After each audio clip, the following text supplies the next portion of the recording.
রাজারহাটের চরের মানুষের জীবনমান উন্নয়নে বিভিন্ন প্রশিক্ষণের উদ্বোধন করেন কুড়িগ্রাম জেলা প্রশাসক নুসরাত সুলতানা। কুড়িগ্রাম জেলার রাজারহাট উপজেলার তিস্তা নদীর চরের মানুষের জীবনমান উন্নয়নে বিভিন্ন প্রশিক্ষণের উদ্বোধন করেন কুড়িগ্রাম জেলা প্রশাসক নুসরাত সুলতানা। তিনি বৃহস্পতিবার 20 মার্চ দুপুরে কুড়িগ্রামের রাজারহাট উপজেলার ঘড়িয়ালডাঙ্গা ইউনিয়নের চর গতিয়াসাম বগুড়াপাড়া সরকারি প্রাথমিক বিদ্যালয় মাঠে তিস্তা নদীর চরের মানুষের জীবনমান উন্নয়নে প্রশিক্ষণ প্রদান ও ঈদ সামগ্রী বিতরণ অনুষ্ঠানে প্রধান অতিথি হিসেবে বক্তব্য রাখেন। তিনি বলেন, প্রতিটি শিশু দেশের ভবিষ্যৎ, তাই তাদের শিক্ষায় সুশিক্ষিত করে গড়ে তুলতে হবে। এজন্য প্রতিটি শিশুকে সঠিক সময় স্কুলে পাঠাবেন। ইচ্ছা শক্তি থাকলে শিশুদের সুশিক্ষিত করে গড়ে তোলা সম্ভব। এ সময় তিনি কৃষি থেকে শুরু করে বিভিন্ন উন্নয়নমুখী কর্মকাণ্ডের উপর আলোকপাত করেন। রাজারহাট উপজেলা নির্বাহী অফিসার মোহাম্মদ আল ইমরানের সভাপতিত্বে এ সময় বক্তব্য রাখেন উপজেলা প্রকল্প বাস্তবায়ন কর্মকর্তা মোহাম্মদ আসাদুজ্জামান, উপজেলা মহিলা বিষয়ক কর্মকর্তা জয়ন্তী রানী, উপজেলা কৃষি সম্প্রসারণ কর্মকর্তা হৈমন্তী রানী রায়, উপজেলা প্রাণী সম্পদ কর্মকর্তা ডাক্তার রহমত আলী, উপজেলা আইসিটি অফিসার মোহাম্মদ রেজাউল করিম ও ঘড়িয়ালডাঙ্গা ইউনিয়নের সাবেক সদস্য শহীদুল ইসলাম প্রমুখ। এর আগে প্রাণী সম্পদ, স্বাস্থ্য এবং কৃষি পৃথকভাবে ফ্রি ক্যাম্পেইন পরিচালনা করেন। পরে জেলা প্রশাসক দুস্থদের মাঝে ঈদ সামগ্রী হিসেবে 10 কেজি চাল, 1 কেজি ডাল, আধা লিটার সয়াবিন তেল, 1 কেজি চিনি, 1 কেজি সেমাই বিতরণ করেন। শেষে রোজাদারদের মাঝে ইফতার বিতরণ করা হয়েছে। এই উপজেলার বিভিন্ন দপ্তরের কর্মকর্তা, সাংবাদিকগণ ও তিস্তা চরাঞ্চলের মানুষজন উপস্থিত ছিলেন। প্রহ্লাদ মণ্ডল সৈকত, কুড়িগ্রাম থেকে। বাংলাদেশে অনেক বড় বড় ব্যবসায়ী হয়েছে। এক সময় যেমন কালকে একটা আমি আমার মেয়েকে দেখাচ্ছিলাম, যারা বড় বড় ব্যবসায়ী, বাংলাদেশের নাম করা ব্যবসায়ী, নাম হতে বলতে পারি, আমি নাম যদি নাই বলি, এরপরে দেখাচ্ছে যে জীবনের শুরু থেকে ব্যাংকারি করে বিক্রি করছে।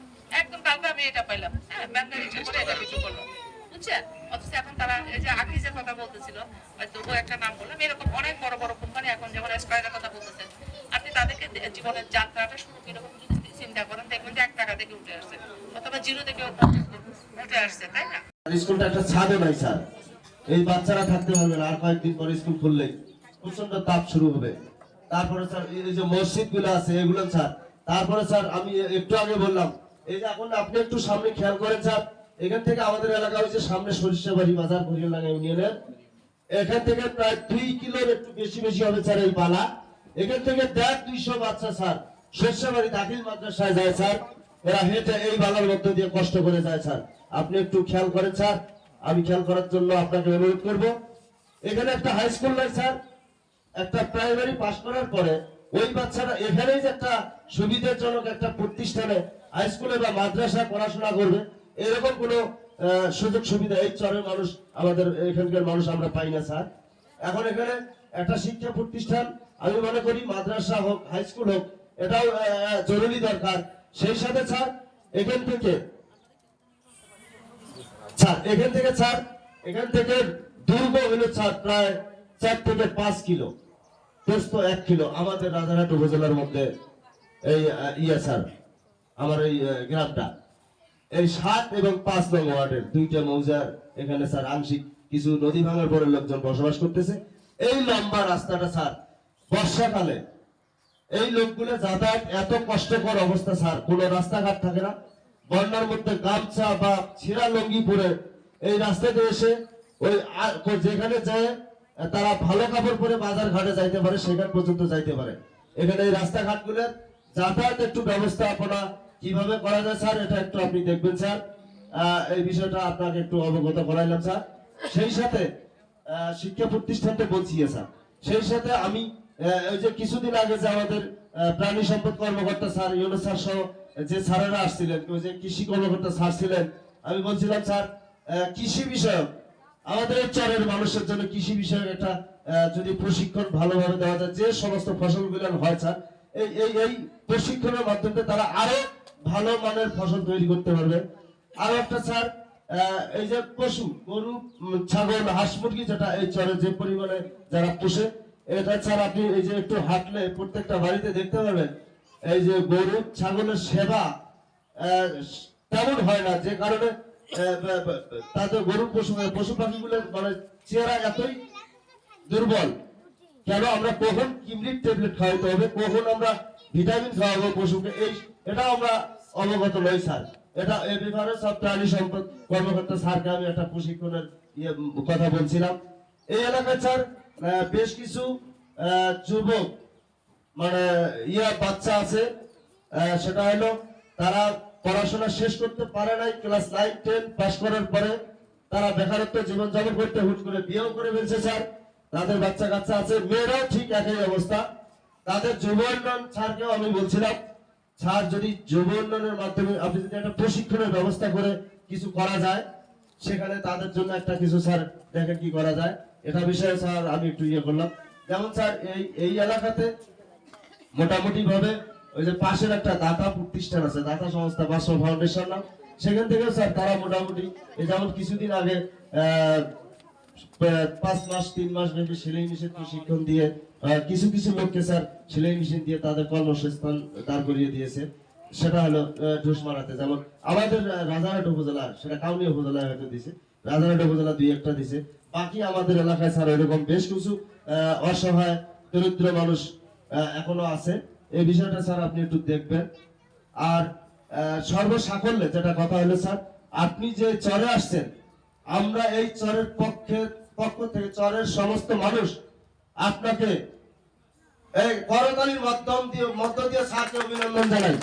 স্যার যে আমাদের অসহায় মানুষদের পাশে একজন জেলা প্রশাসক, আমরা 20-25 বছরেও একজন জেলা প্রশাসক এবং একজন উপজেলা নির্বাহী অফিসারকে এই চরে আনতে পারি নাই। গত কয়েকদিন আগে উপজেলা অফিসার আমাদের নির্বাহী অফিসার স্যার আসছিলেন, আজকেও আবার আসছেন স্যারের উদ্যোগেই। আজকে আমাদের ডিসি মহোদয় স্যার আসছেন, আমাদের এই মত বিনিময়, আমাদের ভালো মন্দ মত বিনিময় আপনার সাথে বললাম স্যার। এই বিষয়গুলো আমি আপনাকে চরের পক্ষ থেকে, চরের মানুষের পক্ষ থেকে বিনীত অনুরোধ জানাবো স্যার, আপনি বিষয়গুলো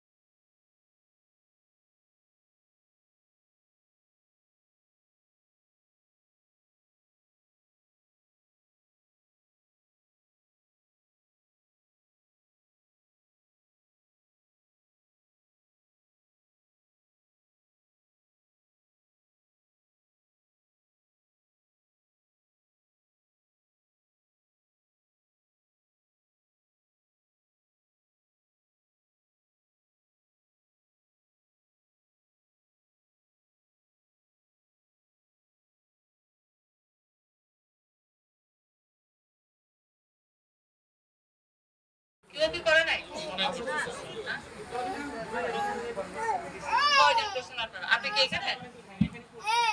এটাই বললাম যে এখানে স্কুল থেকে তো আপনারা স্টুডেন্ট বের হচ্ছেন, তো পড়াশোনা করতেছেন, তো পড়াশোনাটা যখন করবেন অটোমেটিক দেখবেন যে অনেক সময় সেটা এমনি সমাধান হয়ে যাবে, বুঝছেন? পড়াশোনা হয় এখানে করেন, রংপুরে করেন, ঢাকায় করেন, রাজশাহী করেন, বগুড়ায় করেন, যেখানে করেন না কেন, বাবা মায়ের প্রথম দায়িত্ব হচ্ছে বাচ্চাদেরকে কি ঠিক মতো মানুষ করেন, তাই না? তো ঠিক মতো মানুষ করতে গেলে তাদেরকে ভালো খাবার খাওয়াইতে হবে। এখানে খাবারের তো অভাব নাই, খাবারের কি অভাব আছে? অভাব আছে কি? এখন অভাব নাই,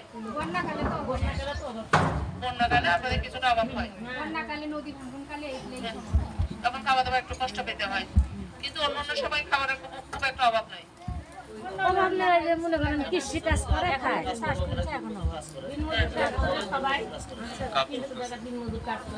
এখন টাকা পাচ্ছেন,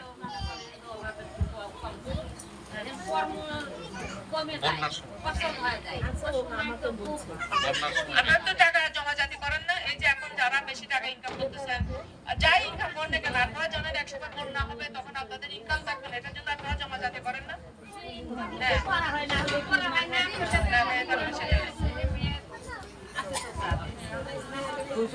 আপনাদেরও একটা যদি সিস্টেমে আমি বলি, আমি যখন রেসিডেন্ট ছিলাম লাকসামে, বুঝছেন, কুমিল্লার একটা উপজেলা ধরেন, তো আমার যে পিউন ছিল, পিউনের সাথেও কথা বললাম, আর আমাদের তখন রেসিডেন্টের গাড়ি ছিল, আমরা রিক্সা করে আসতাম, তারপর হেঁটে হেঁটে হেঁটে আসতাম অফিসে।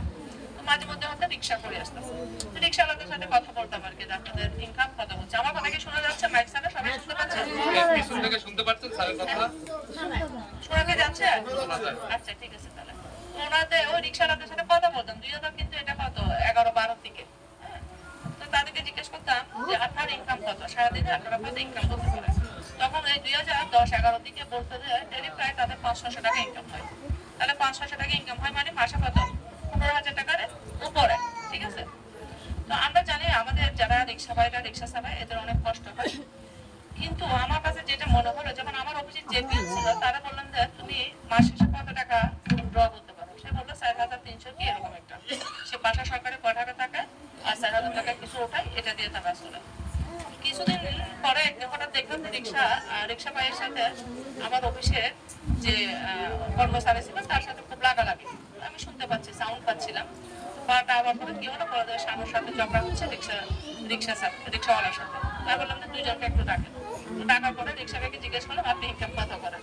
ওই যথারীতি বললো 500-700 টাকা ইনকাম হয় ডেলি। তাহলে আপনার মাসে কত 15-16,000 টাকা পড়ে। আর যার সাথে ঝগড়া করতেছেন 10 টাকার জন্য, তার ইনকাম মাসে কত জিজ্ঞেস করেন। তারপরে তার মাসে ইনকাম সে বেতন তুলে হচ্ছে 4,000 কত জানি, বুঝছেন কি বলছি? এই 4,000 কত জানি বেতন উঠায়, বাট সে খুব সুন্দর করে চলাফেরা করে। তার ছেলে পড়ালেখা করেছে, তার হাজবেন্ড কোনো না কোনো ভাবে চলে গেছে আর কি, হয় না আর কি, সংসার টিকে নেই। একটা ছেলে আছে, ছেলেকে নিয়ে সে চাকরি করে, ছেলেটাকে পড়াশোনা করে না, বউকে বিয়ে করে না। এখন ছেলের বউ সেই মোটামুটি তার দুইটা নার্স ছিল, সুন্দরভাবে চলতেছে। কিন্তু দেখেন ওনার বেতন এত কম হওয়ার পরে কিন্তু ওনার খুব সুন্দর একটা কি আছে, সংসার আছে। আর আমাদের রিক্সা চালকেরা যতই টাকা ইনকাম করুক না কেন, তারা কিন্তু ওইভাবে সুন্দর করে সংসারটা চালাতে পারে না। এই জন্য আপনাদেরকে বললাম যে আপনাদের কাছে যে সন্তানটা আসে, আপনারা দেখেন এখানে নদীর মাছ খাচ্ছেন। যারা ঢাকায় বসবাস করে, যারা চট্টগ্রামে বসবাস করে, অথবা কুমিল্লায় বসবাস করে, অথবা মানে যেগুলি বড় বড় শহর, তারা কিন্তু যে সমস্ত খাদ্যগুলি খায়, এই খাদ্যগুলি হচ্ছে কি এগুলি বিষ। খাবারের নামে কি খেতে হচ্ছে? এক ধরনের বিষ খাই।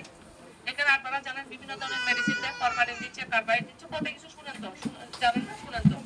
এরপরে বিভিন্ন ধরনের সার দিতে হয়, কীটনাশক দিচ্ছে, বুঝছেন। আর এখান ধরুন কোথাও থেকে গেল অনেকদিন এটা রাখার জন্য ওই যে ফরমালিন টরমালিন এগুলি দিয়ে রাখে। এই সমস্ত জিনিস খেয়ে গিয়ে ওখানে মানুষ আমরা বেঁচে আছি। বেঁচে থাকাটাই হচ্ছে এখানে দুর্ভাবে হয়। ওষুধ বিষুধ বেঁচে থাকা এটা আসলে একটা কঠিন জিনিস, এরকম কঠিন খারাপ খাবার খেয়ে খেয়ে, ঠিক আছে। সেই তুলনায় আপনারা দেখেন এখানে কি খাচ্ছেন, নদীর মাছ। আপনারা কি খাচ্ছেন? এখানের দাম, তাই না? এখানের দামটা আপনারা খাচ্ছেন না, এখানে তো খুব একটা শান্তিতে হয় না, যেহেতু এখানে কি। স্যার আপনি বারবার আমাকে বলেছিলেন যে আমি যাব একদম দুর্গম একটা জায়গায়, তুমি আমাকে নিয়ে যাও। এই কারণে স্যার আমি এটা বেছে নিয়েছি স্যার। তো আপনি এসেছেন, মানুষ খুবই স্যার উৎসাহী, আপনার সাথে কথা বলবে স্যার, তাদের দুঃখ দুর্দশার কথা বলবে, আপনি শুনবেন স্যার। তো পাশাপাশি আমাদের সরকারি দপ্তরের অনেক কর্মকর্তা বৃন্দ আছেন স্যার, তারাও কথা বলবেন। তো এ পর্যায়ে আমি আর সময় ক্ষেপণ না করে এই এলাকায় আমরা আমাদের প্রকল্প বাস্তবায়ন অফিস থেকে টিআর কাবিকা থেকে কিছু প্রকল্প নিয়েছি স্যার, যেগুলো আপনাকে হয়তো দেখাবো স্যার। কাজ খুব তাড়াতাড়ি শুরু হবে। তারপরেও স্যার উন্নয়ন দপ্তর তাদের কর্মকাণ্ড এখানে পরিচালনার জন্য তারা পরিকল্পনা প্রণয়ন করছে, এবং তারা মাঝে মাঝে এখন এখানে এসে চরের মানুষের উন্নয়নের কাজ করছে স্যার। তো স্যার আপনি এসেছেন স্যার এই চরে অত্যন্ত কষ্ট করে এসেছেন স্যার, এই জন্য দুঃখ প্রকাশ করেন, মানুষের জন্য এসেছেন স্যার। ওনারা অত্যন্ত খুশি এবং আনন্দিত স্যার। আপনি যেটা খুশি হবেন স্যার, ওনারা সকাল 9টা থেকে আপনার জন্য এখানে অপেক্ষা করছে, এবং দিনব্যাপী এর ফাঁকে অনেকগুলো প্রশিক্ষণ ওনারা পেয়েছেন স্যার। এখানে আমাদের প্রাণী সম্পদ দপ্তর, যুব উন্নয়ন, মহিলা বিষয়, তাদের স্ব প্রোগ্রাম নিয়ে আপনার আগমন উপলক্ষে এখানে হাজির হয়েছেন স্যার। দিনব্যাপী তারা প্রশিক্ষণ প্রদান করেছেন। ইতিপূর্বেও স্যার আপনার অবগতির জন্য জানাচ্ছি স্যার, যে আমরা আপনার নির্দেশনার পরেই আপনি চরকে ভালোবাসেন, চরের মানুষের জন্য কাজ করতে চান। অলরেডি এই বিষয়টা একদম জাতীয়ভাবে সবাই জেনে গেছে স্যার। আপনার চরের মানুষের জন্য যে মায়া আবেগ, সেটা আমরা সবাই জানি স্যার। তো আপনার নির্দেশনার পরপরই আমরা সকল দপ্তর, এখানে চরের মানুষেরা আছে স্যার, ঠিক এই জায়গাতেই আমরা উপজেলা প্রশাসনের যত দপ্তর ছিল সব দপ্তর আমরা একযোগে এসেছিলাম স্যার, এবং আমাদের যত সার্ভিস ছিল সেদিন আমরা এখানে প্রোভাইড করেছি স্যার। চরের মানুষের কথা বলেছি। সরাসরি একজন সরকারি অফিসার চরে আসতে পারে না, সরাসরি একজন এনজিওর অফিসাররাও এখানে আসতে পারে না। এ কারণে এই চরের মানুষের ভালো মন্দ দুঃখ দুর্দশার কথা তারা জানতে পারে না, শেয়ার করতে পারে না। এই কারণে স্যার আমরা এই চরের মানুষ অবহেলিত। আমরা আশা করি যে আমাদের জেলা প্রশাসক মহোদয় স্যার আছে, ওনার সেই দিন একটা কথা আমার খুব ভালো লাগছিল। আমাদের বেবু স্যার বলছিল যে আমরা চরের মানুষ, আমাদের ডিসি মহোদয় স্যার তো হয়তো চরের না, আমাদের খবর ওই জন্য হয়তো কম জানে, কিন্তু স্যার হেসতে হেসতে বলছিল আমিও চরের মানুষ। সেই চরের মানুষ, আমিও নদীর পাড়ের মানুষ, সেই নদীর পাড়ের মানুষ সেই হেতু আমাদের উপজেলা জেলা প্রশাসক মহোদয় স্যার এখানে মনে হয় চরের মানুষ, এই কারণেই চরের মানুষের সাথে মনের একটা ভালোবাসার টানে স্যার হয়তো বিভিন্ন ভাবে খোঁজ খবর নিয়ে আমাদের এখানে চলে আসছে। এজন্য আমি আমাদের এই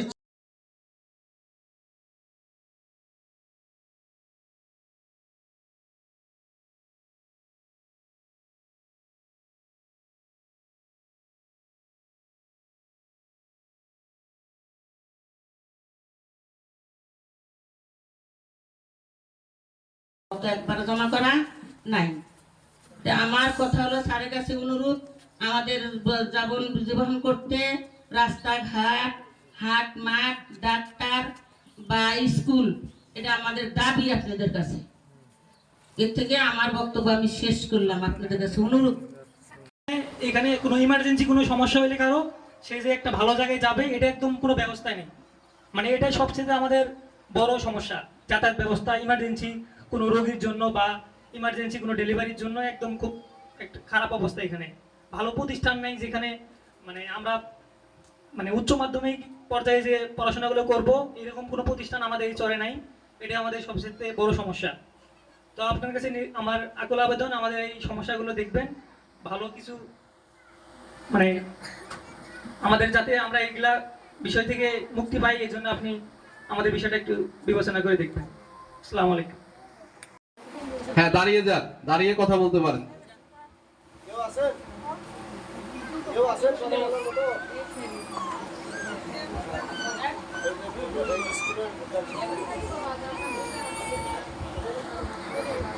সম্মানিত আমার এই চরের বাসিন্দারা, সঙ্গে হয়তোবা খাওয়ান, হয়তোবা জমা বসি খাওয়ার পরে এটা খাওয়ান, এরকম হয়তোবা হয়। যখন যে হিস্ট্রি কাটে তখন ওই খাবারের সঙ্গে ওটা উঠে আসে, যার কারণে